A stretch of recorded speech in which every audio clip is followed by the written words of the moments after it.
It can seem like there's never enough time, not enough for sleep and not enough for play, not enough for cooking, and not enough for exercise. There's a relatively new term to describe this feeling, time famine, or the sensation of having too much to do without enough time to do it. In order to structure what little time we feel we have, one strategy we deploy is scheduling. In fact, reliance on organizational tools like daily planners has been on the rise. In 2 recent surveys, 51% of respondents said they regularly used their calendar app, while 63% of office workers consider calendars very important. The idea is that scheduling will make you more efficient. When you allocate your time, it organizes your day into a series of appointments, meetings and calls, while blocking off free time for other activities or tasks.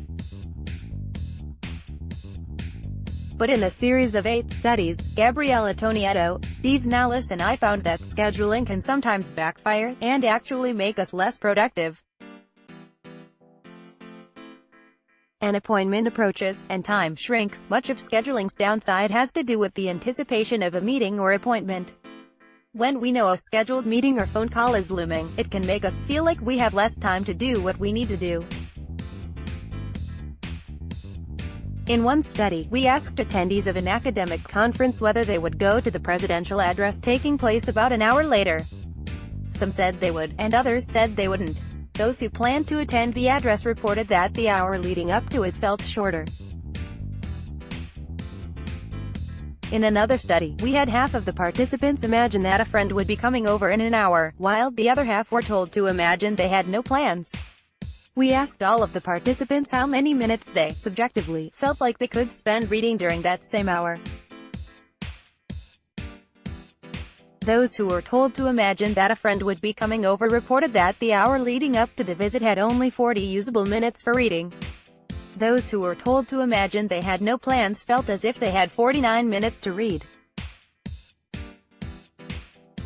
So the presence of an upcoming activity seems to have shrunk how much time people felt they had to do something.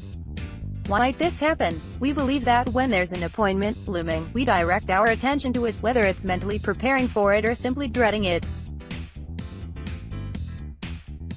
This makes the future appointment feel more substantial. As a result, the time interval leading up to the scheduled activity feels limited and insufficient. Free to do less.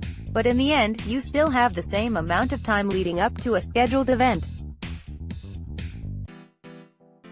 So feeling like you have less time shouldn't really matter, right?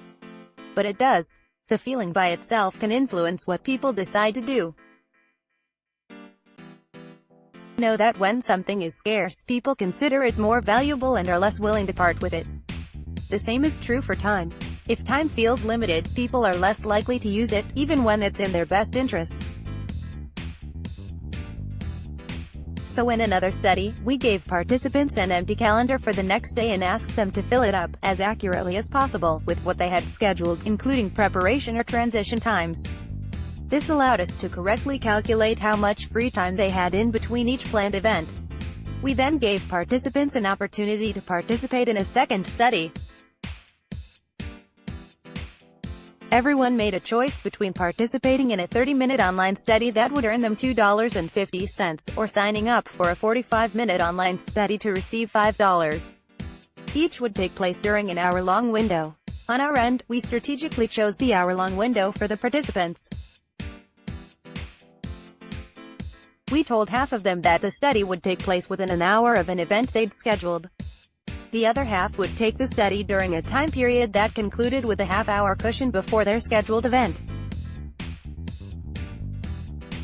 We found that participants in the first group were much less likely to choose the longer but more lucrative study, despite having more than enough time to complete the study. In yet another study, we wondered if the mere reminder of an upcoming event could have a similar effect. Before beginning an unrelated study, we told half of the participants that they would have about 5 minutes to do whatever they wanted. We told the other half they had about 5 minutes before we would get started. For those in the latter group, the simple mention of starting something was enough to change their behavior. We found that they engaged in significantly fewer activities, whether it was answering emails or checking social media, in this short 5-minute period.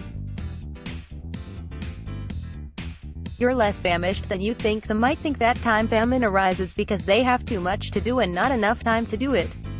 While this may certainly be the case at times, our results suggest that the fault also lies in our own perception of what we feel can be done with the time we have.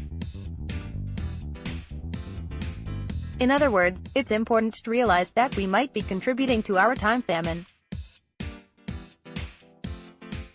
If you love scheduling and planning out your days, a trick could be to schedule events or tasks back-to-back, which leaves you with larger chunks of unscheduled time. Several uninterrupted hours of unscheduled time will feel longer, especially if there's nothing scheduled looming. It can be effective to remind yourself that time isn't as short as it feels. Even if you don't think you'll have enough time to complete something, you can still start a task and finish it later. As Aristotle once said, "Well begun is half done." This article was originally published on The Conversation. Read the original article.